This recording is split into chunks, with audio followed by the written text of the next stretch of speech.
Extension म्हणजे मी electronics graduate असताना पण पोल्ट्रीकडे वळलो. बँक ऑफ महाराष्ट्राचं लोन घेतलं आणि तिथनं माझं डाऊनफॉल सुरू झाला आणि तो प्रोजेक्ट माझा सक्सेसफुल झाला नाही. माझ्या हातात फक्त 40 लाखाचं लोन आलं. बीपी प्रत्येक 3 माणसामागे एकाला आहे. ही परिस्थिती आता डिसीजची आहे. त्यामुळे हेल्थ इंडस्ट्री ही बूम होतीये बेसिकली. तेव्हा 8 क्लिनिक होते पारसनाथचे आणि 80 लाखाचा बिझनेस होता आणि महिन्याला 30 लाखाचा लॉस होता आणि कंपनीवर जवळजवळ 1,80,00,000 कर्ज होतं. ते म्हणाले की तुम्ही या सर, आपण नक्की करू नीट. म्हटलं ठीक आहे, मी येतो. मी जॉईन झालो, पार्टनर झालो, डायरेक्टर झालो आणि CEO झालो आणि तिथं मी जर्नी सुरू केली. आता भारतात 63 क्लिनिक्स आहेत पारसनाथचे. त्या दिवशी ओपनिंग करणार हे सांगितलं, त्या दिवशीच 30 फ्रँचायझीज माझ्या सेल झाल्या आहेत. ज्यांना हेल्थ इंडस्ट्रीमध्ये एंटर करायचंय, हॉलिस्टिक अप्रोचने एंटर करा. मी जॉईन केलं तेव्हा माधवबाग फक्त 18 कोटीचं कंपनी होती. 18 कोटीवर स्टार्ट केलं फ्रँचायझी मॉडेल आणि ते फ्रँचायझी मॉडेल ग्रो करत गेलो. महाराष्ट्र आणि महाराष्ट्राच्या बाहेर नेलं आणि टोटल 365 फ्रँचायझीज मी केल्या आणि 18 कोटीवरनं 200 कोटीवर ती कंपनी नेली आणि त्यात IPO पण आणला.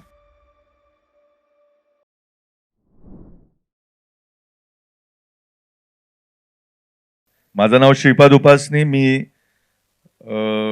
एंटरप्रेनर होतो. मग एंटरप्रेनरमध्ये मी फेल झालो वाईट पद्धतीने. माझं इलेक्ट्रॉनिक्स शॉप होतं. मग मी एक्सपान्शन म्हणून तेव्हा ॲग्रिकल्चर बिझनेसला खूप महत्त्व होतं म्हणून मी पोल्ट्री फार्मचा एक्सटेन्शन म्हणजे मी इलेक्ट्रॉनिक्स ग्रॅज्युएट असताना पण पोल्ट्रीकडे वळलो आणि बँक ऑफ महाराष्ट्राचं लोन घेतलं आणि तिथनं माझं डाऊनफॉल सुरू झाला आणि तो प्रोजेक्ट माझा सक्सेसफुल झाला नाही. माझ्या हातात फक्त 40 लाखाचं लोन आलं आणि त्या 40 लाखाच्या लोन असतं. मी 28 वर्षाचा होतो तेव्हा आणि हे आता फेडायचं कसं, हा माझ्याकडे दुसरा प्रश्न होता. तिथं माझी जर्नी सुरू झाली. खूप मोठी आहे त्यामुळे तिथे मी शॉर्टकट करतो. आणि मग मला एंटरप्रेनरशिपचं ते जो चेहरा होता तो थांबवावा लागला आणि मग मी जॉबमध्ये एंटर झालो. मी नेटवर्क मार्केटिंग केलं आणि त्याच्यानंतर मी बजाज अलियन्सला जॉईन केलं, लाईफ इन्शुरन्स. जेव्हा इन्शुरन्सचे लोकांना माहिती नव्हतं, म्हणजे LIC शिवाय काय असते माहिती नव्हतं, तेव्हा मी इन्शुरन्समध्ये आलो बजाजच्या. आणि लोक तेव्हा विचारायचे की हे तेच राहुल बजाज का, ज्यांची स्कूटर आहे तेच बजाज विकताय का? ती स्कूटर आडवी करून जेव्हा स्टार्ट करावी लागते ती स्कूटर का? तर तिथूनच स्टार्ट केली मी जर्नी. मी 10 वर्ष बजाजमध्ये काम केलं. बजाजचा टर्नओव्हर अगदी 100-125 कोटी पासनं ते 7,000 कोटीपर्यंत मी मुंबई हेड होतो आणि मुंबई हे साधारण 150 कोटीचा बिझनेस मी करायचो बजाजमध्ये. आणि तिथं मला अपॉर्च्युनिटी आली माधवबागची. माधवबाग बहुतेक लोकांना माहिती असेल, महाराष्ट्रात आयुर्वेदातला खूप मोठा ब्रँड आहे आणि तिथे मी CEO होतो. सुरुवातीला CEO आणि नंतर CEO झालो. मी जॉईन केलं तेव्हा माधवबाग फक्त 18 कोटीचं कंपनी होती.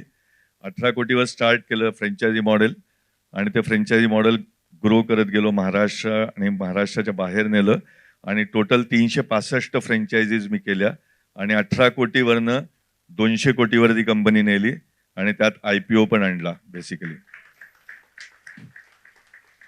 आणि मग मी रिटायर्ड झालो माधवबागमधनं आणि मग DY पाटीलला मी CEO म्हणून जॉईन झालो.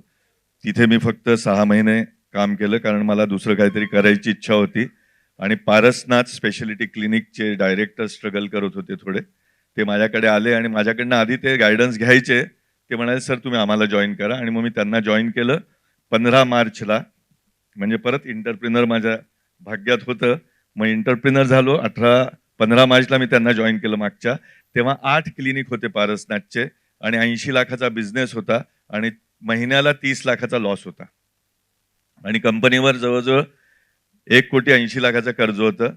ते म्हणाले की तुम्ही या सर, आपण नक्की करू नीट. म्हटलं ठीक आहे, मी येतो. मी जॉईन झालो, पार्टनर झालो, डायरेक्टर झालो आणि CEO झालो आणि तिथं मी जर्नी सुरू केली. आत्ता भारतात 63 क्लिनिक्स आहेत पारसनाथचे आणि टर्नओव्हर 5 कोटीचा आहे.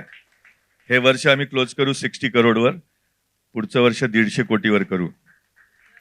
आणि पुढच्या फेब्रुवारीत मी नवीन पारसनाथ हे बेसिकली जॉईंटवर काम करतो आम्ही. नी रिप्लेसमेंटला अवॉइड करण्यासाठी नॉन सर्जिकल आयुर्वेदिक ट्रीटमेंट आहे, प्युअरली स्पाईन आणि सगळे ऑर्थोचे आम्ही ट्रीटमेंट करतो आणि सुंदर रिझल्ट्स आहेत. माझे जे पार्टनर आहे डॉक्टर भालचंद्र महामुनी आणि त्यांच्या मिसेस डॉक्टर सोनिया, अप्रतिम औषधं आहेत आयुर्वेदिक आणि खूप चांगल्या पद्धतीने सिद्ध केलेले औषधं आहेत आणि त्याचे रिझल्ट अप्रतिम आहे. आतापर्यंत 1.5 लाखपेक्षा जास्त पेशंट ट्रीट केलेले आहेत आणि जॉईंट पेन हे प्रचंड प्रमाणात वाढत आहे भारतामध्ये आणि त्यामुळे तो ग्रोथ होणार आहे. या पुढच्या महिन्याच्या फर्स्ट वीकमध्ये मी लॉन्च करतोय रिबॉर्न नावाची कंपनी अंडर पारसनाथ या बॅनर खालती. इनफर्टिलिटी आणि गायनिक प्रॉब्लेम हर क्लिनिक म्हणूनच करतोय, रिबॉर्न हर क्लिनिक नावाने, आणि स्त्रियांचे सर्व आजार त्यात कव्हर होतील. असं युनिक कोणतंच असं आतापर्यंत निघालेलं नाहीये. हे कम्प्लिटली प्युअरली आयुर्वेदिक असेल. PCOD पासनं इनफर्टिलिटी पासनं सगळं काही यात असेल. ही जर्नी स्टार्ट करतोय आम्ही. मी ज्या दिवशी ओपनिंग करणार हे सांगितलं त्या दिवशीच 30 फ्रँचायझीज माझ्या सेल झाल्या आहेत आणि लवकरच मी या मार्चपर्यंत 100 फ्रँचायझी त्याच्या पण करीन. बेसिक हे जी ग्रोथ तुम्ही बघताय ते एंटरप्रिनरशिप जी आहे, ही ग्रोथ तुम्ही जी बघताय ना, ही जी मी बोलतोय त्याच्या मागे खूप कष्टपेक्षाही एक्सपिरियन्स इज व्हेरी इम्पॉर्टंट. एंटरप्रिनरला exposure is very very important. आता काय होतंय, एक्सपोजर काय आहे आजच्या डेटला युवा वर्गाला, तर रील शिवाय काहीच नाही. कॉम्प्युटर आणि रील, त्यांना रिलेशनशिप कशी बिल्ट अप करायची, नेटवर्किंग मी क्रिटिसाइज नाही करते, सॉरी झेनझीला वगैरे, पण relationship, how to build relationship, develop कसे करायचे, वेगवेगळे अनुभव कसे करायचे, खडतर आयुष्य कसं असतं, कारण सगळं काही रेडीमेड मिळतंय पॅरेंट्सकडनं. घर रेडी आहे, गाडी रेडी आहे, बाईक रेडी आहे, फी रेडी आहे आणि आता फक्त त्यांना डेव्हलप करायचंय. पण अप्स अँड डाऊन्स जे मागच्या पिढीने पाहिलेत, आता दोघं बसले होते बरोबर, पण सरांनी जे अप्स अँड डाऊन्स पाहिलेत ते मुलांनी नाही पाहिलेले. त्यामुळे पेशन्स जे आहेत ते त्यांच्याकडे जे आहेत, जे एखादं अपयश मिळाल्यानंतर जे खच्चीकरण होतं, ते न होण्याची ताकद जी येते ती अनुभवात नाही येते, ती अनुभवाशिवाय येत नाही. त्यामुळे किती जरी यंग जनरेशन म्हणाले ना की आप हमसे उम्र में है ज्यादा, हम आपसे उम्र में है कम, आपने देखी है बरसाते ज्यादा लेकिन भीगे हैं ज्यादा हम, असं म्हणतात जनरली. पण ते खरं, तुम्ही किती जरी भिजलेले असताना ज्याने पावसाळे पाहिलेले आहेत ना, त्याला नक्की. तर बेसिकली आहे ना, आपल्या रिलेशनशिपमध्ये असे लोक पाहिजे की जे आपल्याला वेळोवेळी गायडन्स करू शकतात. आय नो ॲटिट्यूड हा एंटरप्रेनरमध्ये नसला पाहिजे की मला माहिती आहे, मला सगळंच माहिती आहे. आत्ता लिसनिंग पॉवर हळूहळू लोकांची कमी होत चालली आहे, हळूहळू कमी होत चालली आहे. काहीही बोलायला गेलं आई वडील मुलांना, तर मुलं म्हणतात मला माहिती आहे तुम्ही काय बोलणार आहात, आय नो, मला माहिती आहे तुमचं वाक्य काय असणार आहे. त्यामुळे लिसनिंग पॉवरच्या पेक्षा रिॲक्टिव्ह जास्त झालेलं आहे आत्ता. आणि आत्ताचं लाईफस्टाईल डिसऑर्डर जे आहे त्याच्यामुळे हा परिणाम आहे बेसिकली. आणि त्यामुळे एंटिसिपेटरी एन्झायटी पण खूप वाढत चाललेली लोकांची, कारण लाईफस्टाईल डिसऑर्डर झालेलं आहे. याचं सगळ्यात मोठं कारण, मोबाईल जरी आपल्याला खूप फायदा करून देत असला तरी मोबाईलमुळे आणि नेटफ्लिक्समुळे लोक 2-2, 3-3 वाजता झोपतात ते, आणि जेवण्याचा वेळ नाही, काय खातात याची पर्वा नाही, आणि त्याच्यामुळे हा सगळा प्रॉब्लेम येतोय हेल्थ इश्यूचा. बोलायला सांगितलंय हेल्थ एंटरप्रिनरशिप, म्हणून मी हेल्थवर आलोय की हेल्थ इतकी खराब होत चाललेली आहे. मी माधवबागमध्ये 10 वर्ष होतो. 25 वर्ष, 28 वर्ष, 30 वर्ष, 40 वर्षाच्या माणसाला हार्ट अटॅक येतोय, हार्ट फेल होतात ते, डायबिटीज 25व्या वर्षी फाइंड आउट होतोय, ब्लड प्रेशर इमिजिएट येतंय. हे बेसिकली हेच उदाहरण आहे लाईफस्टाईल डिसऑर्डरचं. त्याचं सोल्युशन मी तुम्हाला बोलता बोलता सांगेन, पण त्याच्या आधी मी एक अजून सांगतो, ज्यांना ज्यांना हेल्थ इंडस्ट्रीमध्ये एंटर करायचंय, हॉलिस्टिक अप्रोचने एंटर करा. येताना कोणती एक पॅथी, मी आयुर्वेदमध्येच होतो, पण कोणती एक पॅथी चांगली आणि कोणती एक पॅथी वाईट असं नाहीये. प्रत्येक पॅथीच्या आपल्या आपल्या स्ट्रेंथ आहेत, प्रत्येक पॅथीच्या आपले आपले विकनेसेस आहेत, बरोबर आहे. आपल्याला स्ट्रेंथ घ्यायची आहे. हॉलिस्टिक अप्रोच, रिव्हर्स हा कन्सेप्ट आलाय की diabetes reversal, blockages reversal, asthma reversal. पण रिव्हर्सल करताना सुद्धा लाईफस्टाईल त्या माणसाने नाही पाळली तर रिव्हर्स कसा होणार आहे? तो कधी खाईल, कधी झोपेल, कधी उठेल, तर ते रिव्हर्स होणं शक्य नाहीये बेसिकली. त्यामुळे रिव्हर्स जेव्हा प्रॉब्लेम होतो, तेव्हा परत ॲलोपॅथीकडे वळतात लोकं. तर त्यावेळेस हॉलिस्टिक अप्रोच, फक्त इन्व्हेस्टिगेशन ॲलोपॅथीचं नाही, तर कधी-कधी मेडिसिनची गरज पडली तर ॲलोपॅथीची गरज घ्यावीच लागते. सर्जरी, इमर्जन्सी ॲलोपॅथी गरजेची आहेच आहे. आयुर्वेद हे 5,000 वर्षापूर्वीचं आहे. आयुर्वेदात लिहून ठेवलंय सुश्रुतनी, हृदय एवढं मुठ्ठी एवढ्या आकाराचं होतं, हे 5,000 वर्षापूर्वी लिहिलेलं आहे. ते सत्य आहे. म्हणजे त्या त्या त्या लोकांनी जे लिहिलेलं आहे ते आजही सत्य आहे. पण आपण जेव्हा बोलतो तेव्हा प्रत्येक पॅथीला तेवढंच वजन द्यायला पाहिजे. होमिओपॅथी पण चांगली आहे, युनानी चांगलं आहे, योगा चांगलं आहे, ॲलोपॅथी चांगलं आहे, आयुर्वेद चांगलं आहे, सगळे चांगले आहेत. त्यामुळे हेल्थ इंडस्ट्रीमध्ये जर यायचं असेल तर मी पीपीटी लावणार होतो, पण गरज नाही आहे त्याची. भारतात 140 कोटी आहे. आत्ताच त्यांनी सांगितलं 800 कोटी जगाचं पॉप्युलेशन आहे. तुम्ही विचार करा काय डिसीज. आत्ता तुम्ही डायबिटीज हा प्रत्येक 4 माणसामागे एकाला आहे. बीपी प्रत्येक 3 माणसामागे एकाला आहे. ही परिस्थिती आत्ता डिसीजची आहे. त्यामुळे हेल्थ इंडस्ट्री ही बूम होतीये बेसिकली. तेवढीच हेल्थ इंडस्ट्री बदनामही झालेली आहे. बरोबर आहे? हे लुटते हे असं वाक्य करतात. काय लुटतात लोक. बरोबर आहे? हे वाक्य फार लुटलं त्या हॉस्पिटलने, यांनी फार लुटलं, त्यांनी फार लुटलं. इथे थोडं क्लरिफाय करतो मी, की आहे ना, आर्किटेक्ट फीस घेतात खूप जास्त, इंटिरियरवाले खूप घेतात, फ्लाईटवाले खूप तिकीट घेतात, हॉटेलवाले तुम्ही गेला बसायला तर 5,000 रुपये घेऊन टाकतात. बरोबर आहे? तेव्हा हा शब्द कोणी नाही वापरत की लुटा है. बरोबर आहे? जेव्हा स्वतःच्या देहावर खर्च करतात तेव्हाच लुटलंय ही भावना येते. बरोबर आहे? त्यामुळे ही भावना एकीकडे चूक वाटते.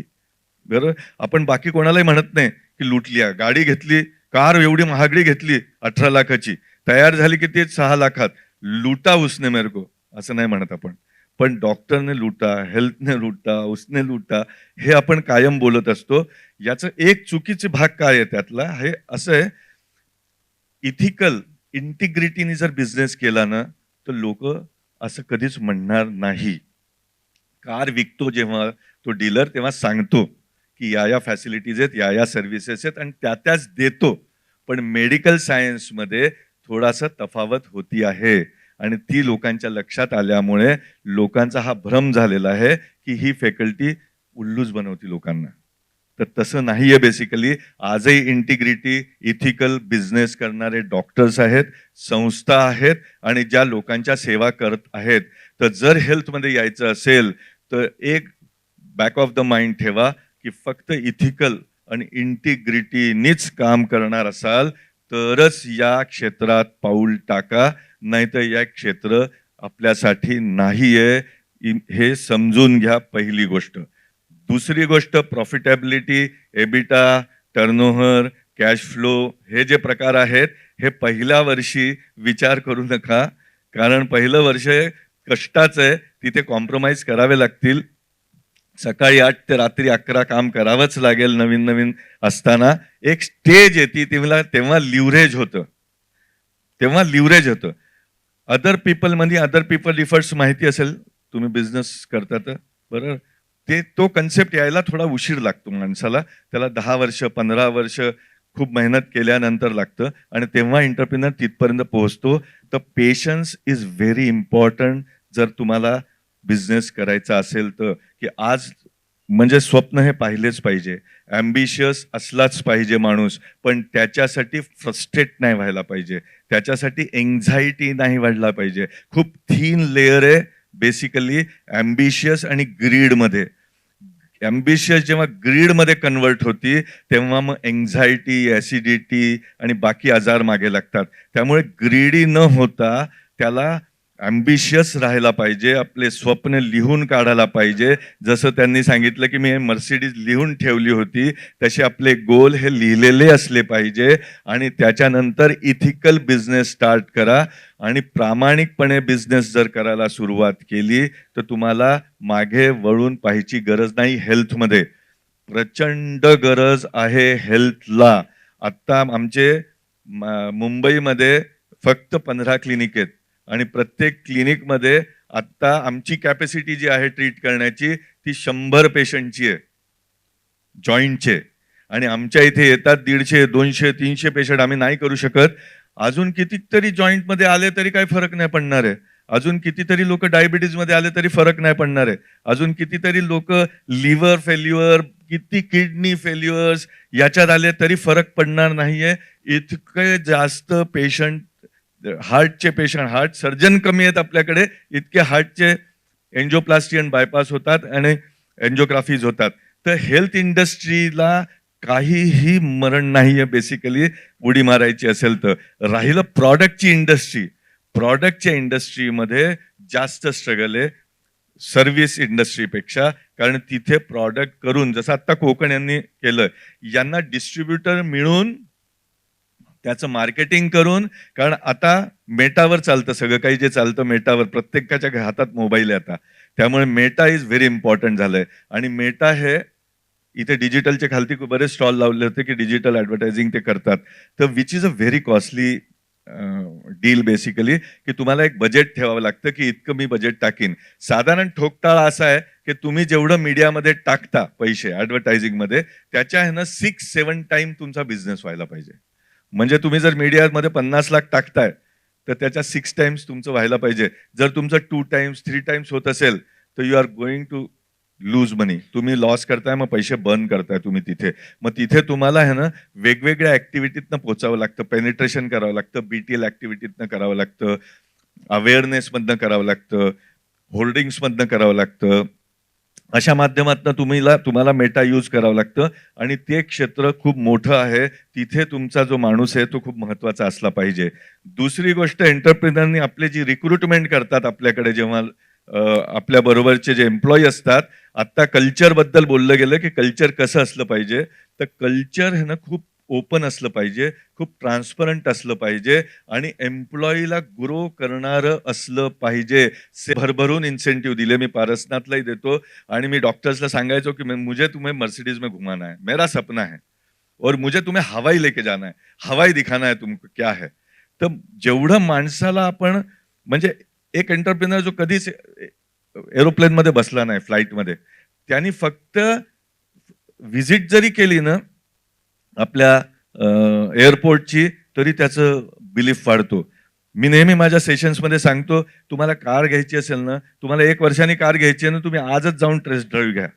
तुमचं ते स्वप्न पटकन पुढे येईल.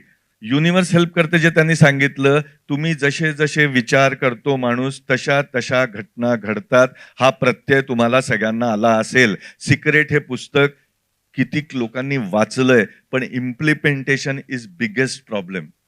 सिक्रेट इमेजिनेशन जे तुम्ही कराल ते आपल्या आयुष्यात होतं, नक्की होतं. कायनात उसको साथ देता है जे आहे ते सत्य आहे. आणि ते प्रत्येक बिझनेसमनला जर विचारलं तर तो सांगेल की तुम्ही जे लिहिलेलं असतं, तुम्ही जे गोल सेट केलेले असतात आणि तुम्ही जे 5 वर्षानंतर जर पाहिलं, तुम्ही अरे हे लिहिलं होतं ते झालं, कारण तुम्ही त्या विचार केला म्हणून ऍक्शन केली म्हणून त्याचे रिझल्ट आलेत. Basically execution is very important in life. एक्झिक्युशनला लोक हारतात बेसिकली, एक्झिक्यूट करायला. मी बरेच जण पाहिलेत माझ्या या पूर्ण जर्नीमध्ये.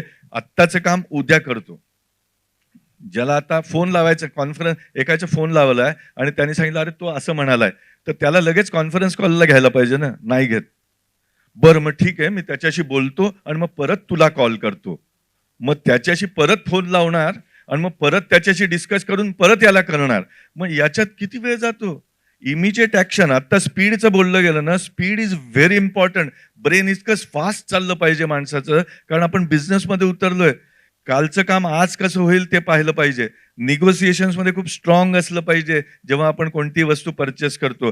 भीडभाड नसली पाहिजे बोलताना. एखाद्या बिझनेसमनला समोरच्याला स्पष्ट सांगता आलं पाहिजे की माझं असं मत आहे, मला एवढ्या बजेटमध्ये कसं होईल, असं असं माझं टार्गेट आहे, असं मला करून दे. हे जेव्हा एक बोलायला लागतो ना एक बिझनेस करणारा व्यक्ती ओपनली, आणि तो जेव्हा स्टाफ बरोबरही बॅलन्स शीट ओपन करून टाकतो की ही बॅलन्स शीट आहे आणि माझं प्रॉफिट झालं ना तुम्हाला बोनस देईन. कारण हाईड करायची काही गरज नसते. हाईड केलं ना तर मग गॉसिपिंग सुरू होतं आपल्या कल्चरमध्ये. गॉसिपिंग हे खूप खराब आहे. ऑर्गनायझेशनमध्ये असणं. मग गॉसिपिंग हळूहळू धंद्याला मारतं. अर्ध्या पार्टनर्स आणि एंटरप्रिनर्समध्ये भांडणं हे स्टाफच लावतात. तेच त्यांच्यात गैरसमज निर्माण करून देतात आणि ते दूर जातात. आपसात त्यांचे रिलेशनशिप वाटण्याचं कारण कल्चर असतं. सगळ्यात पहिले कल्चर हेच सांभाळणं खूप गरज आहे जेव्हा आपण बिझनेसमध्ये उतरतो. दुसरी गोष्ट ऑनेस्टी. तिसरी गोष्ट दुसऱ्याला आनंदित होताना बघणं. म्हणजे सुख आणि आनंदात खूप मोठा फरक आहे. बरोबर आहे. मी सुखी झालो म्हणजे मी सेल्फ सेंटर्ड जेव्हा म्हणतो ना, मी सुखी झालो. ही गाडी चालवली, मी सुखी झालो. मला सुख मिळालं. सुख हे स्वतःपुरतं आहे. आनंद हा लोकांसाठी, लोकांना पाहून मिळत असतो. लोक जेव्हा ग्रोथ होतात तेव्हा जेव्हा पाहतो आपण, त्याच्याने आनंद मिळतो. ती भावना ठेवून जर बिझनेस केला, की माझ्या एम्प्लॉयला इथनं इथपर्यंत घेऊन जायचंय मला, ऑटोमॅटिकली आपला बिझनेस बाउंड टू ग्रो वाढणारच असतो. हे निश्चित आहे. दुसरी गोष्ट, प्रत्येक बिझनेस करणाऱ्याचे एक ठोक ताळे आहेत, की माझी सॅलरी टर्नओव्हरच्या किती पर्सेंट असली पाहिजे. माझं ॲडव्हर्टायझिंग बजेट माझ्या टर्नओव्हरच्या किती पर्सेंट असलं पाहिजे. माझे ॲडमिनिस्ट्रेशन चार्जेस माझ्या टर्नओव्हरच्या किती पर्सेंट असले पाहिजे. आणि मग जाऊन माझ्या हातात काय राहून माझ्या हातात टॅक्सेशन जाऊन किती राहील, ही प्रोजेक्टेड बॅलन्स शीट प्रत्येकाने केली पाहिजे. काय कसं होईल, कसं प्लॅनिंग करीन, किती एम्प्लॉय घ्यायचे. बरेचदा खूप एम्प्लॉय घेतात आणि मग नंतर सॅलरीच्या दिवशी पेरोलवर कळतं, शेवटचे 5 मिनिट सांगितले. पेरोलवर कळतं आपल्याला की मी खूप जास्त पेमेंट देतोय आणि मग तिथे माणसांना कमी करायची वेळ येते बेसिकली. त्यामुळे घेतानाच हुशार लोक घ्या, त्यांना कल्चर करा, त्यांना ट्रेनिंग द्या. आपली कंपनी ही ट्रेनिंग कंपनी असली पाहिजे. इंडक्शनच होत नाही कितीतरी कंपन्यांमध्ये. इंडक्शन क्या करने का है तेरे, तुझे सीख के नहीं आया क्या तू पहले ऑर्गेनायझेशन में, अब तुझे क्या सिखाऊ वापस, हे सांगितलं जातं. आणि तू आज से हँडओव्हर ले, काम सुरू कर. त्याला समजायला 2 महिने लागतात आणि मग त्याला विचारतात प्रश्न, तुझा परफॉर्मन्स कुठे. आणि मग त्याला म्हणतात अभी और तुझे 1 महिना देते, तू एक्झिट कर दे. ते हे सिंपल मिस्टेक्स आहेत, अगदी सिली मिस्टेक्स करतात आणि त्याच्यामुळे बाहेर सराउंडिंगला वातावरण खराब होतं, की ही ऑर्गनायझेशन स्टेबल नाही करत, माणसाला वेळेवर पगार देत नाही, पटकन काढतात. तर जेव्हा आपण आपला बिझनेस उभा करतोय तेव्हा आपले जे एम्प्लॉई आहे ते आपल्या बरोबर टिकले पाहिजे. 3 वर्ष, 4 वर्ष, 5 वर्ष, 10 वर्ष, 15 वर्ष, लाईफ लॉंग टिकले पाहिजे. रिटायर्ड आपल्याकडनं व्हायला पाहिजे. ही भावना ठेवून त्या एम्प्लॉई बरोबर जर आपण केलं तर डेफिनेटली आपल्याला यश मिळेल. मी तुम्हाला सर्वांना पहिलं तर जत्राचं मी इथे खूप अभिनंदन करतो, की हा उपक्रम ते गेले 5 वर्ष करतात आहे आणि हे सगळे एंटरप्रिनर्स मिळून एवढं चांगलं ऑर्गनाईज करतात आहे. दरवर्षी यांचा उत्साह वाढता उत्साह आहे. यांना ही जागा मला वाटतं हे जी आहे ती कमी पडलेली आहे यावेळेस आणि याच्यापेक्षा मोठी जागा घेण्याची वेळ पुढच्या वर्षी यावी. यांच्यासाठी जोरदार टाळ्या झाल्या पाहिजे, की एवढं सुंदर ऑर्गनाईज केलं यांनी. हॅट्स ऑफ टू यू आणि सल्यूट टू यू. जाता जाता मी थोडी शेरशायरी पण करतो. जाता जाता तुम्हाला एक शेर सांगू जातो, एंटरप्रिनर आहात म्हणून. हम थोड़े हंस हंसा लिए तो लोगों ने पत्थर बरसा दिए. हम थोड़े हंस हंसा लिए तो लोगों ने पत्थर बरसा दिए. उसने फेंका पत्थर मेरी ओर और मैं पानी की तरह और ऊंचा और ऊंचा और ऊंचा उठता गया. लोगों ने पत्थर फेंके बेशुमार, उन्हीं को जोड़ के मैंने घरोंदे बना लिए. तो ऑल द बेस्ट तुम्हाला सगळ्यांना. तुम्हाला काही मदत लागली, माझा नंबर इथे अवेलेबल आहे, मला भेटू शकता. Thank you very much.